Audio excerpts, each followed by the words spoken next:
Hello students, we were reading the poem father to son. हम poem father to सन पढ़ रहे थे। इसमें हम पढ़ चुके थे कि पिता और पुत्र के बीच में एक अजनबी सापन है। दोनों एक दूसरे से बात नहीं करते हैं, एक ही घर में रहते हैं। जब पिता कहते हैं कि मैं अपने इस पुत्र को समझ नहीं पाया हूँ, जबकि ये कई सालों से मेरे साथ है। देखिए, पिता और पुत्र के बीच में अजनबीपन क्यों है? वो मानता है कि उन दोनों के बीच में एक जनरेशन गैप आ गया है। पुत्र ने अपनी कहानी अलग दुनिया बसा ली और पिता जो चाहता है कि पुत्र उसके अकॉर्डिंग काम करे, तो दोनों के बीच में टकराव हो गया, विचारों का टकराव हो गया, इसलिए दोनों एक दूसरे से अलग हो गए। अब वो साथ रहते हैं और रहते रहते क्या करते हैं। अब पोइम को नेक्स्ट पार्ट है, इसमें कंप्लीट करेंगे हम इसको। Silence surround us, I would have him prodigal returning to his father's house, the home he knew, rather than see him make and move his world, I would forgive him too, stepping from sorrow in new love। देखिए, कहता है silence round अस, हमारे चारों ओर चुप्पी चुप्पी छाई रहती है। यानी दोनों एक साथ रहते हैं, लेकिन फिर भी क्या है, खामोश से कोई किसी से बात नहीं करता है, कोई किसी से विचारों का आदान प्रदान नहीं करता है। I would have him prodigal returning to his father's house, the home he new.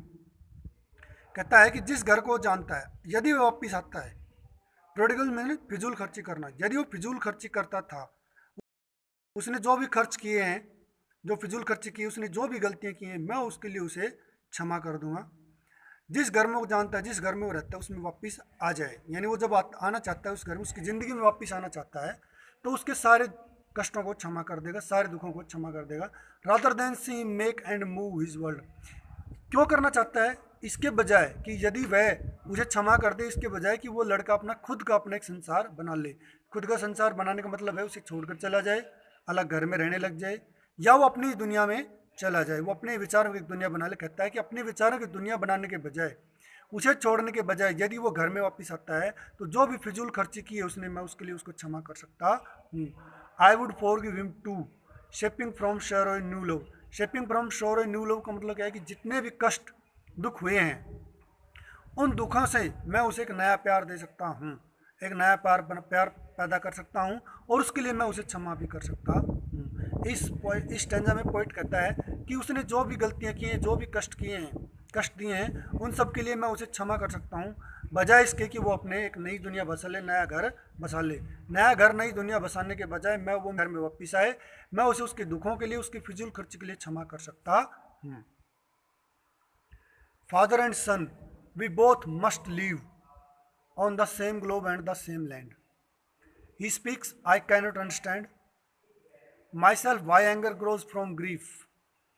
We each put out an empty hand, longing from something to forgive.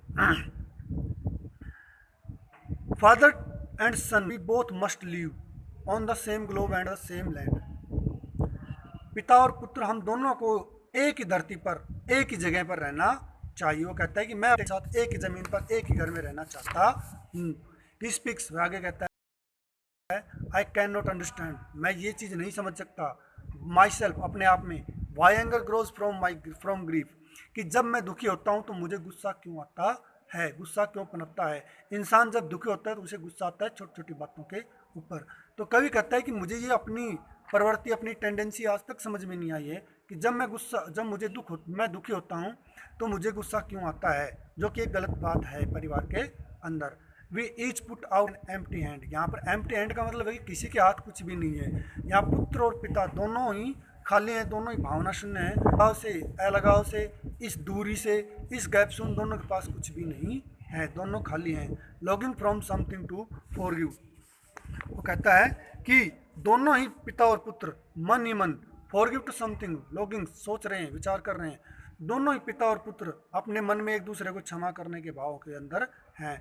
पिता चाहता है कि मैं अपने पुत्र को क्षमा कर दूं, और पुत्र चाहता है कि मैं उन चीज़ों को भूल जाऊं जो मुझे पिता ने कड़वी बातें कही हैं। देखिए, इस कविता में सारांश दिया गया है कि पिता और पुत्र के बीच, दोनों एक ही घर में रहते हैं, लेकिन पिता अपने पुत्र को समझ नहीं पाया, क्योंकि जैसे जैसे वो बड़ा होता है तो वो चाहता है कि जिस तरीके से उसका बेटा उसके साथ सारी चीज़ें शेयर करता था जब वो छोटा था, उसी तरीके से उसका पुत्र अब भी उसके साथ उसकी भावनाओं को लाए, किंतु उसकी समझ में नहीं आता कि वो क्या करे। वो कहता है कि मैं उसे उसके दुखों के लिए, उसकी फिजूल खर्च के लिए क्षमा कर दूं, किंतु वो मुझे छोड़ करके ना जाए, वो मेरे साथ मेरे ही घर में रहे। इस अलगाव से, इस दूरी से, इस अकेलेपन से किसी को कुछ नहीं मिलेगा। और पिता और पुत्र दोनों ही एक दूसरे को क्षमा करना चाहते हैं। एक द्वंद्व की भावना है, एक कॉन्ट्राडिक्शन है दोनों के बीच में, पिता और पुत्र के बीच में। इस भावना को बड़े अच्छे तरीके से दिखाया गया है। और हमें भी प्रयास करना चाहिए कि हमारे अपनों के बीच में कम से कम दूरी आए, एक दूसरे की भावनाओं को हम शेयर करें, एक दूसरे की भावनाओं को हम समझें। यही इस कविता का भाव है। आप इसे राइट एंड लर्न करेंगे। Thank you. ये कविता पूरी हो गई है, कंप्लीट पार्ट हो गया है। Thank you.